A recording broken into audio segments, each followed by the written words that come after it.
السلام عليكم ورحمة الله وبركاته. طبعا مبدئيا ألف مبروك الفوز الصعب امبارح بتاع نادي الزمالك. طبعا هي 3 نقط للمعنويات مش لأي حاجة تانية يعني.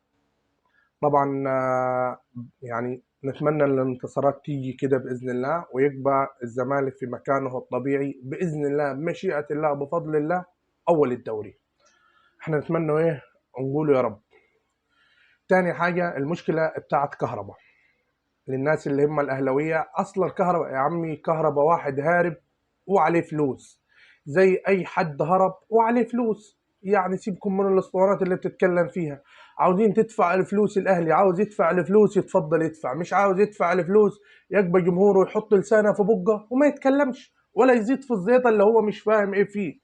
يعني معلش اقول لك على حاجه، كل قال لك اخر ميعاد يوم 12، واللي بيقول لك المفروض يوم 9، والفلوس لغايه الان ما اتدفعتش، ويطلع اللي يقول لك مصيرك ايه يا كهرباء، ويطلع يقول لك اصلا احنا دلوقتي الكهرباء ممكن يلعبش ماتش النهارده بتاع بيراميدز عشان خاطر ايه؟ عشان خاطر ان هو كده اتوقف. حوارات كتير احنا ملناش فيها غير فلوسنا. فلوسنا احنا ثم فلوسنا. بعد الكل يسكت. تمام، ولا تجيب لي سيره كهرباء ولا تجيب لي سيره اي حد تاني. كهرباء معلش مش اللاعب اللي هو مش كريستيانو يعني في الاهلي. تمام، مش كريستيانو في الاهلي. لعب الفتره اللي فاتت وسجل اهداف وعمل اداء حلو، شابوه ليه هو وللنادي بتاعه. لكن غير كده احنا موضوع ما يخصناش ولا يعنينا فيه شيء. تمام. للناس بس هي توضيحا للناس اللي بتتكلم اصلا كهرباء حراق ولا كهرباء حراق ولا كهرباء مولع ولا كهرباء، ده موضوع ما يعنينا في شيء ولا يعنينا في اي شيء تاني. فهمتوها؟ دي للنقطة للناس اللي هي بتتكلم في موضوع كهرباء. تاني حاجة فكرة إمام عاشور رايح الأهلي وإمام عاشور مش رايح الأهلي. تمام.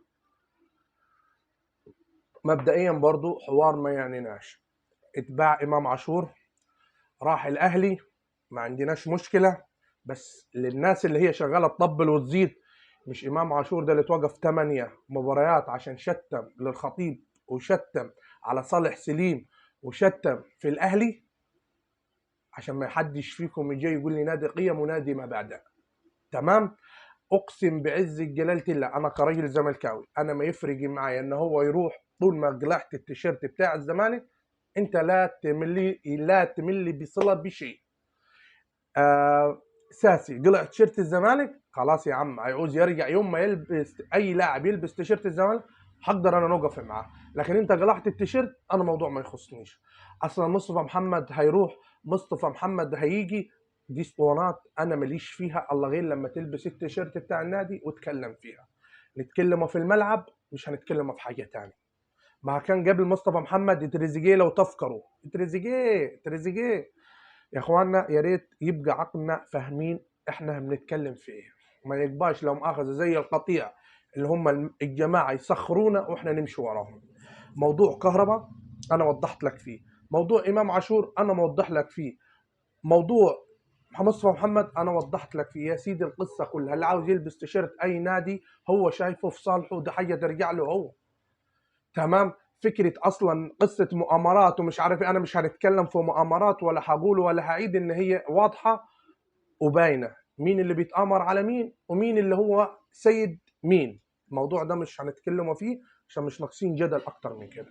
بس يا اخوانا يا ريت الناس اللي بتتكلم على حوار كهرباء اصلا حراك، كهرباء عمل، كهرباء سوى، يوم ما هيعدي يوم 12 ما يدفعش الفلوس بتاعته. يا ريت الناس بتاعت الاهلي دي اللي تطلع تقول لك ايه نعمل. فهمتوا يا اخواننا؟ استهدوا بالله كده، عشان مش عايزين الكلام الاستفزاز ولا عايزين الكلام اللي هو يبقى يزعل الناس منينا. احنا بنتكلم في كوره، لاعب هرب عليه فلوس خلصت على كده. حلو الكلام، غير كده محدش ليه حاجه عندي تاني. السلام عليكم.